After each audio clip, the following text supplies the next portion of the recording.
Thank you, James, and thank you all for having me here. Thank you for being here. If you're here to hear my presentation, that's amazing, or even if you're just here for a post-lunch energy crash, relax, that's fine too.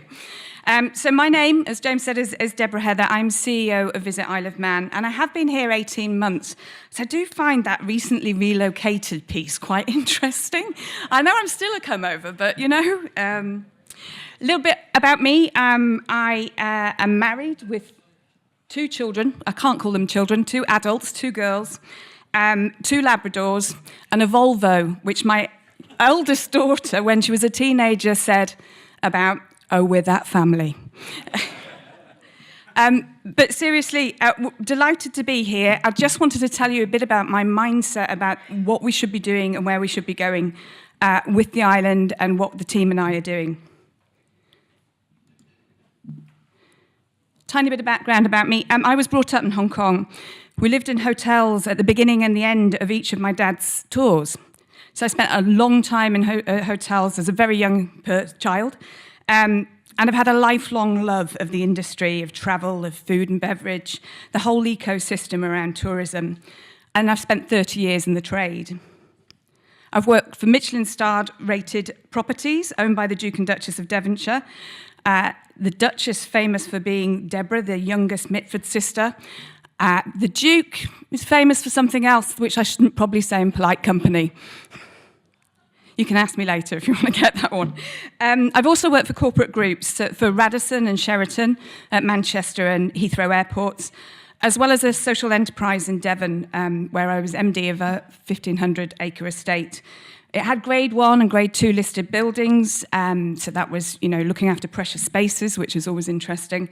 A sustainability college called Schumacher, postgrad one on site, and an arts program including a summer school event for 30,000 people, and probably the original literary festival in the UK for 10,000 people called Ways with Words. Has anybody heard of that? No? Okay, it didn't make a hit over here. So I've been visiting the Isle of Man as a supplier since 2014. I ran, before this role, a quality assessment company. We operated the star rating schemes for Visit England, for the Channel Islands, for South Africa, and for the Isle of Man. I used to come over annually, visiting the Visit team, discussing contracts and programs and things like that. And I was always in awe of this island. I always found the nature just absolutely incredible, but always felt that it was really punching below its weight. It was seriously lacking in visitor market penetration. So I joined the board in 2022 as a volunteer. And later that year, Ranald, the then chair, produced a job description for a CEO, which I later explained to my husband. I just can't get it out of my head. And the rest, as they say, is history. So I've been here since March of last year.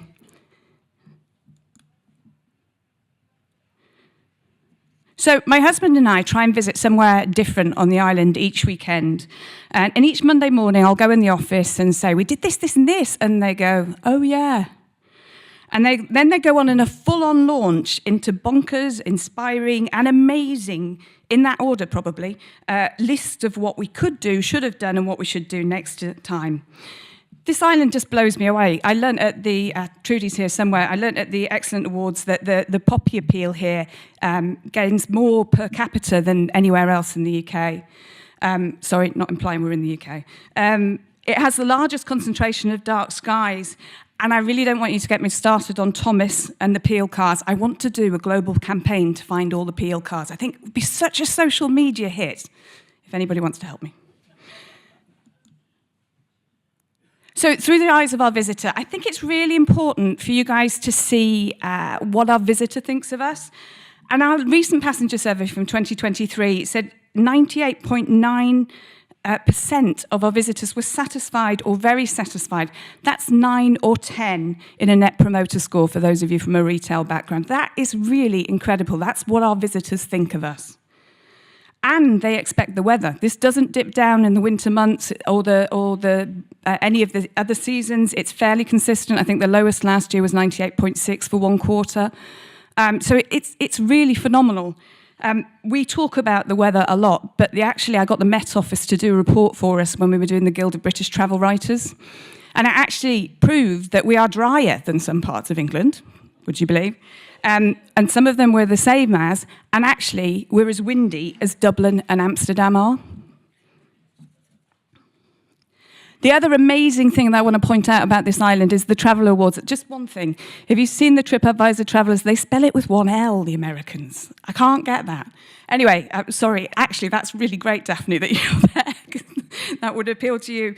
But we have 26 amazing accommodation providers or attractions that have received a Traveller's Choice Award. That means they have feedback scores, leaving them in the top 10% of operators on TripAdvisor globally. I really hope you get some perspective from that. That's globally. We're not saying these feedback sites are all absolutely incredible and people always tell the truth on them, but actually it's phenomenal as a small country that's the percentage we have. So the other thing the passenger survey has told us that is our outdoor activity brings 63.2% of our visitors visit and do something outdoors. 37.5% do something in relation to motorsport. You know, when I see these numbers, I think, how do we get another 74% on the trains? What sort of motorsport offer would we have with an extra 30% more visitors? And what if we could get everyone to experience our great outdoors and to go to all of the national heritage sites? Wouldn't that be incredible? We have a massive opportunity with our visitor to build up what we do with them. So just a little bit about Visit Isle of Man. Visit Isle of Man is a destination management organisation as opposed to a destination marketing organisation. And I much prefer that because it means that you're doing things in an integrated way. You're involving all parts of the ecosystem, which is much more important. You don't lose people along the way. And it's where most destinations are operating in these days. We have 3 core work streams. Marketing, which is where we arguably, as Visit Isle of Man, do the biggest campaigns on a B2C basis of the island, off the island, if you see what I mean. We also, if you may remember, you may have seen in the press, had the Guild of British Travel Writers here earlier this year. At the end of last year, we had Dr. Alex George and Peter Hickman doing walks through the Glens, talking about well-being. And we've got some more influencer and ambassador program stuff to come, which I'll talk about later in this presentation. Business development is basically, we do a lot of off-island sales activity. We have a lady based in the UK doing business development for us, and she looks at travel trade and what we call MICE. I'll take travel trade first. That's not just coach stuff. That could be working with travel agents that are booking individuals, which is where the market's gone in terms of leisure, particularly those people that felt, I guess, nervous post the pandemic, train strikes, whatever. They want somebody else to sort out if something goes wrong. MICE is what we call in the industry meetings, incentives, conferences, and events or exhibitions, depending on your own definition. Our business development team also do product development, and they're looking at the mountain bike trail and cruise and all of those other things, so how we enhance the offer on island as well as off island.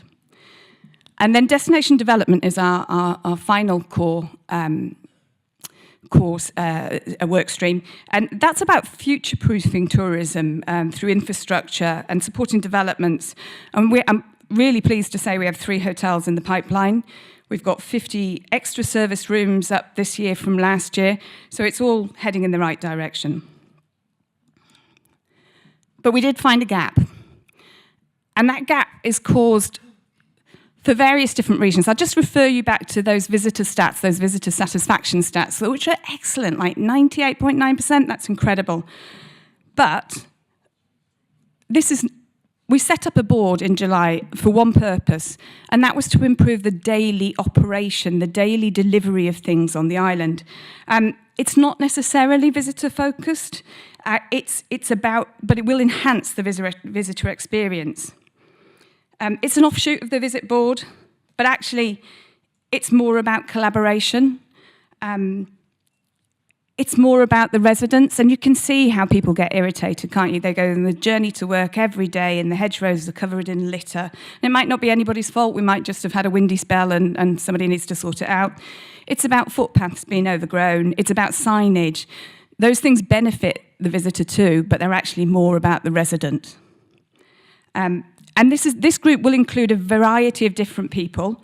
It includes DFE, me, DOI, DEFA, private engaged individuals. I'll just say Charles Garden, you know what I mean.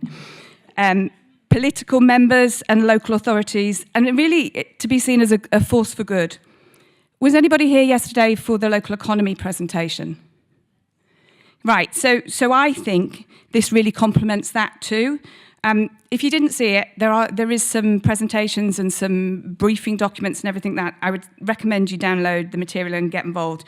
But my vision for Destination First is about complementing that. It's kind of the softer stuff. It's the brand, it's enhancing the community projects and the volunteer groups. That's what Visitor First is working towards, solving our problems and amplifying the great and good stuff on the island. Whilst the core visit board concentrates on the three main work streams, getting visitors here and future-proofing the product, Destination First complements the delivery of that on a day-to-day basis. So, future trends. I'm not going to, you can read these. I'm not going to call them all out, but people are using what's important to them to dictate their plans. And just have a look at these. Can you see the trends in here? Can you see what the common stream is, the sort of invisible gold thread? Every one of these can be accommodated on the island. Our visitors and our future visitors are pointing out the benefits of living on the island. Right, we are up for 3 awards. So we're finalists in both the Simple View EMEA Summit and UK Destination of the Year. I should say we were finalists, they finished. But the creme de la creme, which is Wanderlust, and if you don't know it, it's the equivalent of Condé Nast Traveller, so it's really an amazing opportunity for us. And it's for the most desirable island in Europe. Now, I have a theory about awards.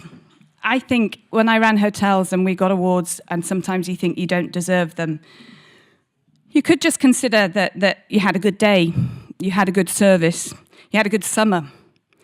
Or you could consider that you're being too self-critical, that you're not benchmarking yourself properly. And the way I would always see it is it doesn't really matter.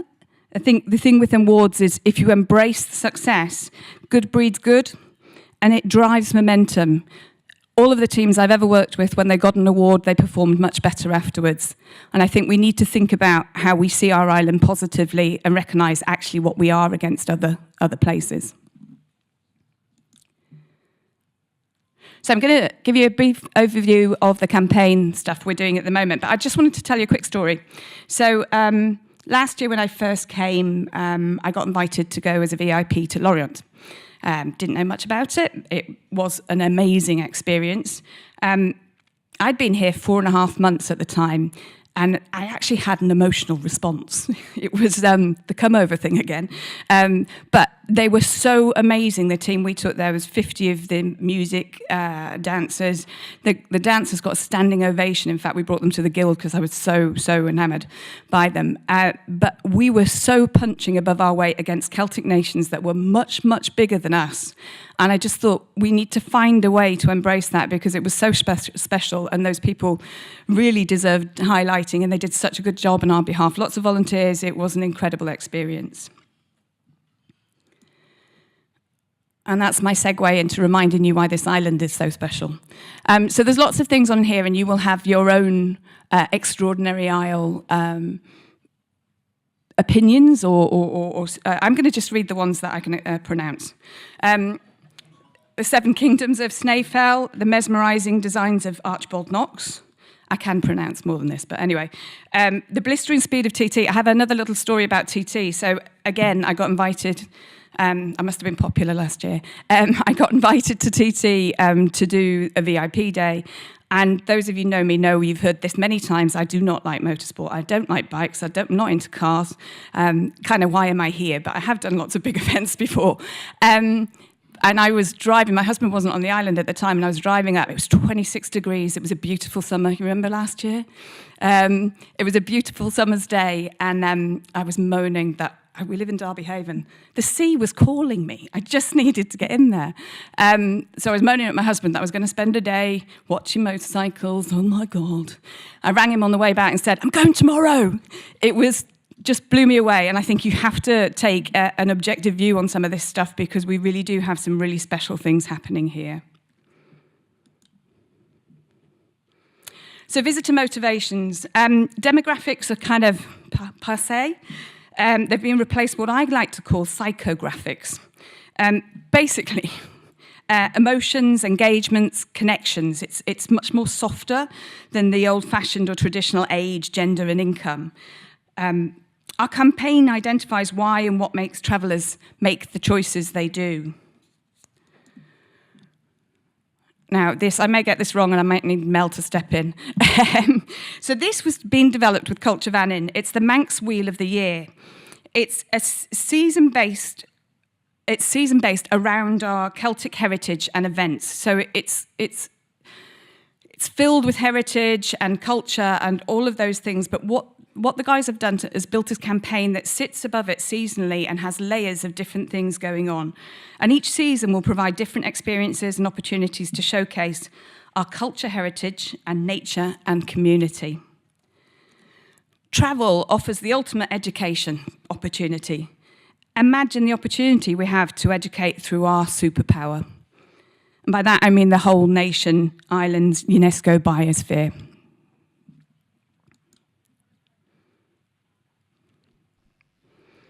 So I was delighted to hear Minister Allison note the visitor economy this morning.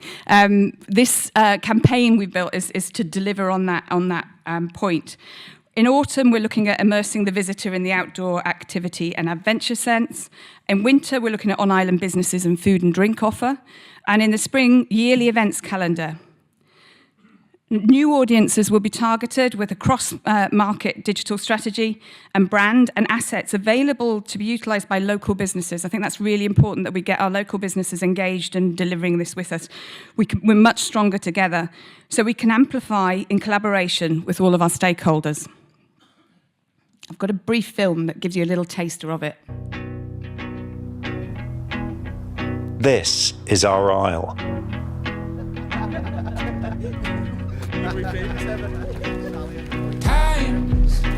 I'll rise.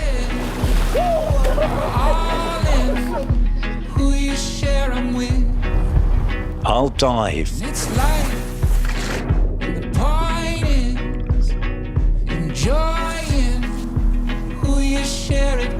I'll breathe.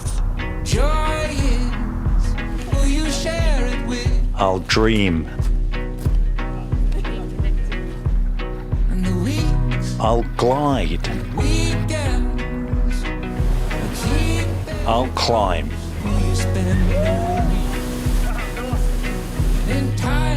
This is our calm. This is our wild. This is our past. This is our welcome. This is our story. Shore and Chinya I. This is our biosphere. This is our ordinary.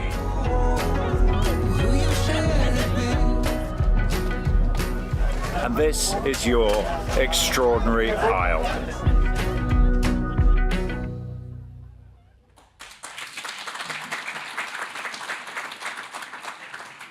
Did you get goosebumps? So there's nothing no such thing as a free lunch. If you could all vote for us on the Wanderlust campaign, that would be excellent. Thank you very much. And that's all from me. Thank you for having me.